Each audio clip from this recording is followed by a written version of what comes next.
The butter is extruded into a block of specified size through an extruder, and the weight and size of the butter block can be customized.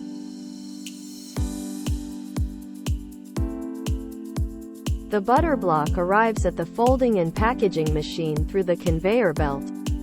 When packaging, oil paper, aluminum foil and tin foil can be selected. For the packaged butter block, you can choose to add more complete equipment such as labeling machine or cartoning machine to form a production line.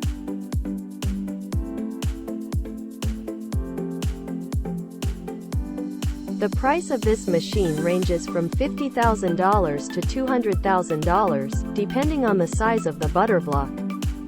Suitable for large factories to choose. If it's out of your budget, we recommend that you consider a more cost-effective blister butter packer, which packs single-dose, single-use butter lumps with less waste and is more cost-effective. Prices are only a few $1,000s to around $20,000.